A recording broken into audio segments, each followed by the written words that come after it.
नमस्कार दोस्तों, आपका हमारे चैनल में स्वागत है। वृंदावन के पास एक गांव में भोली भाली पंजीरी रहती थी। दूध बेचकर वह अपने जीवन की नैया चलाती थी और वह मदमोहन की अन्य बकत थी। ठाकुर मदमोहन भी उससे बहुत प्रसन्न रहते थे। वह उसे स्पर्श में आकर उसे दर्शन देते थे। खाने के लिए कभी कुछ कहती और पंजीरी भी उसी दिन उन्हें वही बनाकर भेंट करती। वह उनकी दूध की सेवा नित्य करती। सबसे पहले उनके लिए प्रसाद निकालती, फिर मंदिर दर्शन करने जाती और दूध दे आती। लेकिन गरीब पंजीरी के चढ़ावे के बाद बचे हुए दूध से इतने भी पैसे नहीं मिलते थे कि वह 2 वक्त का खाना खा पाए।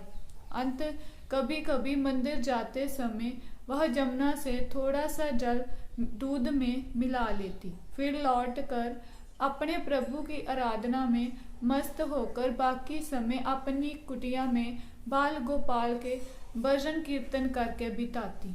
कृष्ण कन्हैया तो अपने भक्तों की टोह में रहते हैं और नित्य नई लीला करते हैं। एक दिन पंजीरी के सुंदर जीवन क्रम में भी रोड़ा आ गया। जल के साथ साथ दूध में एक छोटी सी मछली भी आ गई और मदमोहन के चढ़ावे में चली गई। दूध डालते समय मंदिर के गुसाई की दृष्टि पड़ गई। गुसाई जी को बहुत गुस्सा आया और उन्होंने दूध वापस कर दिया। पंजीरी को खूब डांटा फटकारा और मंदिर में उसका प्रवेश निषेध कर दिया। पंजीरी पर तो आसमान टूट पड़ा। रोती बिलखती घर पहुंची। ठाकुर, मुझसे बड़ा अपराध हो गया है, मुझे क्षमा कर दो। पानी तो रोज मिलाती हूँ, अब आपसे क्या छिपा है। ना मिलाऊं तो घर का गुजारा कैसे हो, और उस मछली का भी क्या दोष है।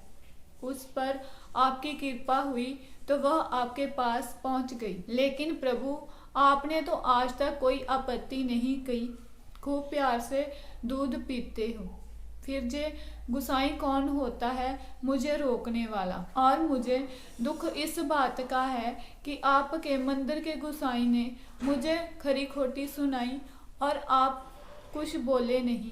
ठाकुर, यही मेरा अपराध है तो मैं प्रतिज्ञा करती हूँ, अगर आप मुझसे रूठे रहोगे और मेरा चढ़ावा स्वीकार नहीं करोगे तो मैं भी अन्न जल का ग्रहण नहीं करूंगी, यही प्राण त्याग दूंगी। भूखी प्यासी रोते रोते शाम हो गई।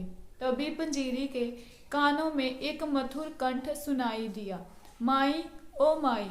उठी तो देखा कि दरवाजे पर एक सुदर्शन थकाहारा सा एक किशोर कुटिया में झांक रहा है। कौन हो बेटा? मैं ब्रजवासी हूँ, मदमोहन के दर्शन करने आया हूँ।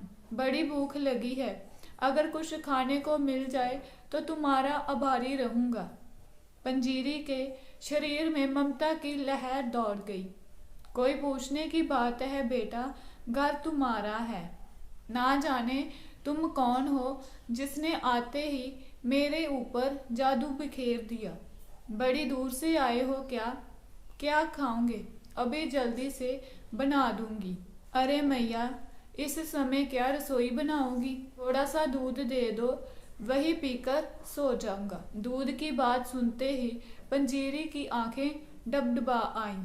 फिर अपने आप को संभालती हुई बोली, बेटा, पर दूध तो सवेर का है, जरा ठहरो, अभी गैया को सहलाकर थोड़ा दूध दोह लेती हूँ। अरे नहीं मैया, उसमें समय लग जाएगा, सवेरे का भूखा प्यासा हूँ। दूध का नाम लेकर तुमने मुझे अधीर बना दिया है। अरे वही सुबह का ही दे दो, तुम बाद में दोहती रहना। डबाती आंखों से बोली, पानी मिला दूध है। अरे मैया, तुम मुझे भूखा मारोगी क्या? जल्दी से छान कर दे दो, वरना यहीं पर प्राण छोड़ दूंगा।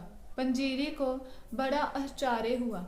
वह दौड़ती दौड़ती गई और झटपट से दूध दे आई। दूध पीकर बालक का चेहरा खिल उठा। मैया, कितना स्वादिष्ट दूध था। तू तो ना जाने क्या क्या बहाने बना रही थी। अब तो मेरी आंखों में नींद भर आई है, मैं सो रहा हूँ। इतना कहकर वह वहीं पर सौ गया। पंजीरी को फुर्सत हो गई तो दिन भर की थकान, दुख और अवसाद ने उसे फिर से घेर लिया। जाड़े के दिन थे, भूखे पेट उसकी आंखों में नींद कहाँ से आती। जाड़ा बढ़ने लगा तो अपनी ओढ़नी बालक को उड़ा दी। दूसरे पैर जो आंख लग गई कि ठाकुर श्री मदन मोहन जी को सम्मुख खड़ा पाया। ठाकुर जी बोले, मैया मुझे भूखा मारोगी क्या? गुसाई की बात का बुरा मानकर रूठ गई। खुद पेट में अन्न का एक दाना नहीं डाला और मुझे दूध पीने को कह रही हो। मैंने तो तेरे घर आकर आज दूध पी लिया, अब तू भी अपना व्रत तोड़कर कुछ खा पी ले। देख, मैं रोज तेरे दूध की प्रतीक्षा में व्याकुल रहता हूँ, मुझे उसी से तृप्ति मिलती है। अपना नियम कभी मत तोड़ना। गुसाई भी अब तेरे को कुछ नहीं कहेगा। पानी में दूध मिलाती हो तो क्या हुआ, उससे तो दूध जल्दी हजम हो जाता है। अब उठो और भोजन करो। जीरी हड़बड़ाकर उठी और देखा कि कुटिया में कहीं बालिक नहीं था। सचमुच लाला ही कुटिया में पधारे थे। पंजीरी का रोम रोम हर्षोल्लास का सागर बन गया। झटपट 2 टिकट बनाए और मदमोहन को भोग लगाकर आनंद पूर्वक खाने लगी। उसकी आंखों से अश्रुधारा बहने लगी। थोड़ी देर में सवेरा हो गया और देखा कि ठाकुर जी उसकी ओढ़नी ले गए हैं और अपना पीतम्बर वहीं पर छोड़ गए हैं। इधर मंदिर के पट खुलते ही गुसाई जी ने देखा कि प्रभु जी फटी पुरानी ओढ़नी ओढ़कर आनंद के सागर में डूबे हैं। उसने सोचा कि प्रभु ने फिर से कोई लीला कही है, लेकिन इसका रहस्य उसकी समझ से परे था।